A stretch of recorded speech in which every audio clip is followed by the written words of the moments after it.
আসসালামু আলাইকুম। আজকে আমরা এই লেকচারে তোমাদের transmission and distribution of electrical power 1 এর 13 অধ্যায়ের অঙ্ক নিয়ে আলোচনা করব। তো আমরা শুরু করার আগে তোমাদেরকে একটা তথ্য জানিয়ে নিই। তোমাদের কাছে ক্যালকুলেটর যাদের কাছে আছে তারা একটু দেখে নিবা, ঠিক আছে? ক্যালকুলেটর খুব গুরুত্বপূর্ণ এই চ্যাপ্টারে অঙ্ক করার জন্য। তো এখানে দেখো ডান পাশ থেকে 3 নাম্বার 1 2 3 একেবারে ডান পাশ থেকে 3 নম্বর বাটন দেখো দেখা যাচ্ছে যে এখানে লন এল এর নামে একটা বাটন আছে, দেখতে পাচ্ছ নিশ্চয়ই। এইটাই মূলত আসলে তোমাদের ই ভিত্তিক লগের কাজ করবে। আর তোমরা ভুল করে বেশিরভাগ যেটা করো, এই যে লগ যদি তোমরা প্রেস করো তাহলে এটা কিন্তু 10 ভিত্তিক লগ, ঠিক আছে? তো এটা হবে না, এটা তোমাদের TD-2 তে 10 ভিত্তিক লগ নিয়ে আলোচনা আছে, বাট তোমাদের এই যে লগ ই ভিত্তিক যে লগটা রয়েছে লন, ঠিক আছে, এইটা তোমাদের এই TD-1 এ আলোচনা হয়েছে, ঠিক আছে? তো তোমরা এইটা প্রেস করবা, এইটা প্রেস করে আমরা অঙ্ক করব, একটু চিনিয়ে দিলাম। ওকে, তাহলে চলো আমরা শুরু করি।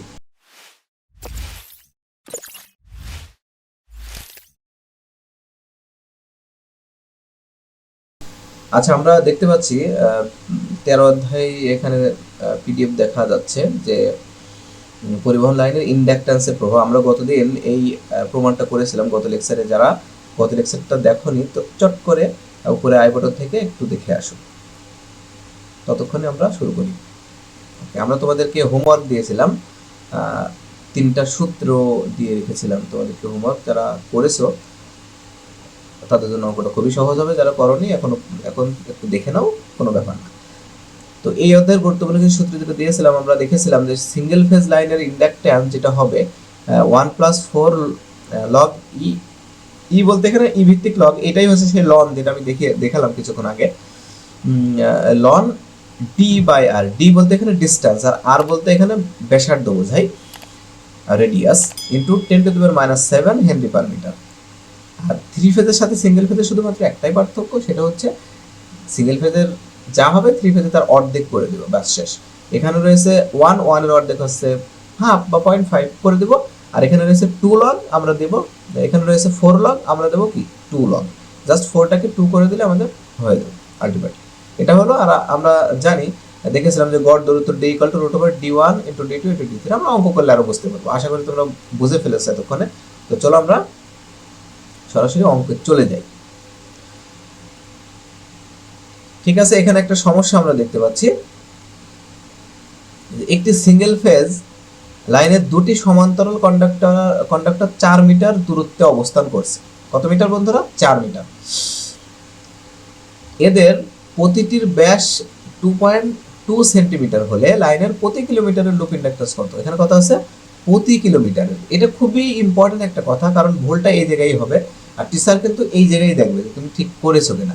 কারণ আমরা যে ইন্ডাকট্যান্সটা বের করব অবশ্যই প্রতি মিটারের। দেখো 1 মিটারের যদি বের হয়, ঠিক আছে, 1 মিটারের যদি এল বের হয় তাহলে অবশ্যই 1 কিলোমিটারে তুমি কিভাবে বের করবা? রাইট, মনে হয় তোমরা বুঝতে পেরেছো। 1 কিলোমিটার মানে 1000 মিটার, দ্যাটস মিন ওই এল এর সাথে আমরা জাস্ট 1000 দিয়ে কি করব? গুণ করে দেব, ঠিক আছে? একবারে আমরা গুণ করে দিলে এল এর সাথে হয়ে যাবে আমাদের। তো শুরু করি আমরা। তো এখন কি দেওয়া আছে? যে দেওয়া আছে কন্ডাক্টরের দূরত্ব d = 4 মিটার। আমরা 4টাকে সেন্টিমিটার বানাতে পারি, অথবা এই সেন্টিমিটারটাকে আমরা মিটার বানাতে পারি, ঠিক আছে? আমরা 4টাকে সেন্টিমিটার বানালে আমাদের 400 সেন্টিমিটার হবে, ঠিক আছে? তো আমরা সেন্টিমিটারকে মিটার করব, এটা থাকবে। দূরত্ব d = 4 মিটার। কন্ডাক্টরের ব্যাসার্ধ, এখানে কিন্তু ব্যাস রয়েছে, খুবই সাবধান। এই ব্যাসটা আমরা দিয়ে দেবো না, আমরা সরাসরি ব্যাসার্ধ লিখবো। আমরা জানি ব্যাসার্ধ হচ্ছে ব্যাসের অর্ধেক, তাহলে ব্যাসটা উপরে দিব, তাকে 2 দিয়ে ভাগ করব। ভাগ করলে কি হবে বলো তো? হ্যাঁ, 1.1 সেন্টিমিটার। এই সেন্টিমিটারকে মিটার করতে হলে আমাকে 100 দিয়ে ভাগ করতে হবে। 100 দিয়ে ভাগ করলে 0.011 মিটার হয়ে গেল। তার মানে আমরা দুইটা এককে আমরা সেম রেখে দিলাম। এখন বলছে যে প্রতি কিলোমিটারের লুপ ইন্ডাকট্যান্স কত। তার মানে লুপ ইন্ডাকট্যান্স আমরা বের করব হেনরি পার মিটার, প্রতি মিটারের পর 1000 দিয়ে গুণ করে দেবো। আমরা কিন্তু এখানে লিখে রেখেছি একবারে, যে আমরা জানি এল = এই যে সূত্রটা লিখলাম হেনরি পার মিটার, পরবর্তীতে লিখলাম যে প্রতি কিলোমিটারের লুপ ইন্ডাকট্যান্স, এই যে এল যেটা রয়েছে তার সাথে কত গুণ হয়েছে। রাইট, খুবই ইম্পর্টেন্ট এই 1000টা গুণ করা, ঠিক আছে? 1000টা আমরা গুণ করে দিলাম। এখন আমরা আসি, জাস্ট ক্যালকুলেটর তোমরা ধরবা, ধরে আমরা জাস্ট মান বসাবো।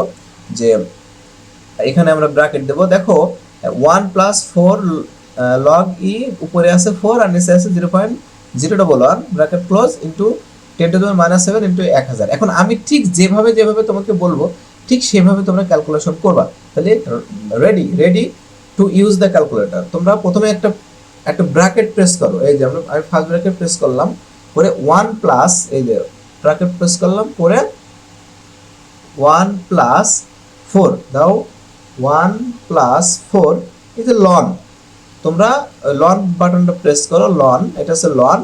তারপর আবার একটা ব্র্যাকেট দিবা, লন, আবার একটা ব্র্যাকেট দিলাম, দেওয়ার পরে যাদের ক্যালকুলেটরে ব্র্যাকেট অটোমেটিক উঠবে কোনো সমস্যা নেই, তাহলে তো ভালো, ক্লোজ করে দিবা পরবর্তীতে।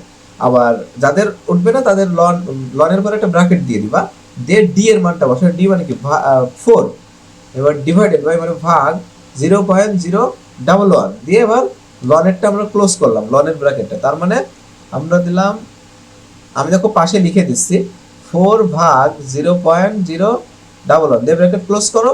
আবার এই যে ব্র্যাকেটের বড় যে ব্র্যাকেটটা ছিল, প্রথমে যে ব্র্যাকেটটা দিয়েছিল সেটা আমরা ক্লোজ করলাম, তার মানে লাস্টে হবে ডাবল ব্র্যাকেট, রাইট? এই যে ক্লোজ করলাম। এবার ইনটু যা আছে তাই, into 10 to the power -7 into 1000, ঠিক আছে? Into 10 to the power -7 into 1000, right? এখন আমরা যদি সমান প্রেস করি তাহলে এই মানটা আসবে।